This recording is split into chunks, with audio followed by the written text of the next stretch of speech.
मणिपुर रे शांति फेराई आनिबा निमंते कोरापुट जिलार समस्त ख्रिस्टियान संप्रदायर लोक कोरापुट जिलापालଙ୍କ द्वारा महामहिम राष्ट्रपति को दाबीपत्र प्रदान करिसेंती।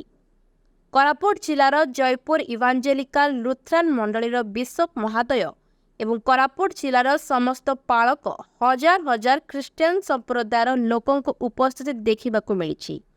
मुख्य दाबी मणिपुर रे शांति फेराई आनिबा संगे संगे ख्रिस्टियान संप्रदायर लोकों विरोध होतिबा षड्यंत्र एवं घृणा मनोभाव को बंद करने सहित भारत एक धर्मनिरपेक्ष राष्ट्र और समस्त धर्म को समान अधिकार रही। पदक्षेप नेबे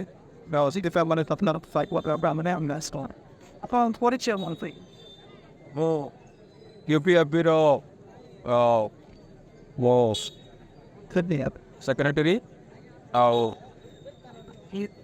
उपदेष्टा मध्य आमे आज एकत्रित हबार गोटे मुख्य कारण है जे मणिपुर रे क्रिश्चियन भाई भाई प्रति जो अत्याचार करा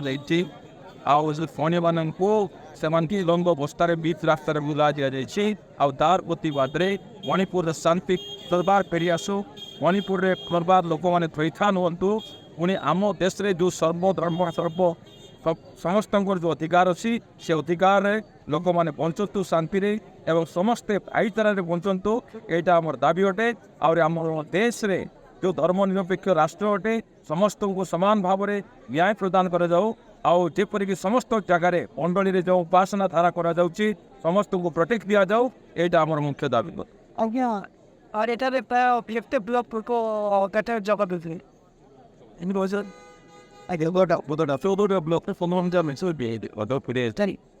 सेपरी ख्रिस्टियान लोक मानक मध्यरे भारत वर्ष रे स्वाधीन भाव में बंचिबार अधिकार रही अछि।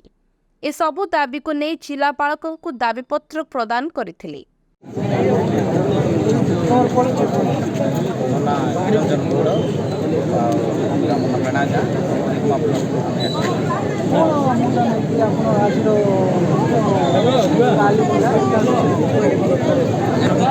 माने मणिपुर में दंगा करा सेमती आगक न ख्रीष्टीय लोक मान कौन प्रकार हिंसा चलना कौन प्रोब्लेम न आसू से शोभा यात्रा आम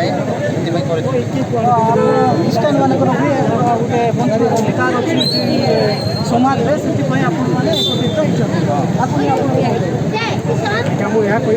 बहुत चालना निर्देशना दि जाऊँगी आम सरकार दाबी करूँ आम ख्रीष्टान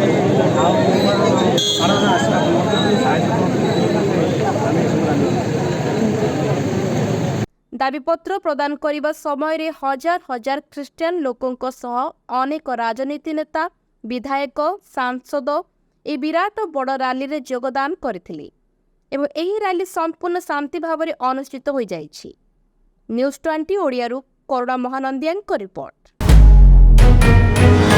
न्यूज 20 ओडिया आमे अछु आपणक साथी रे।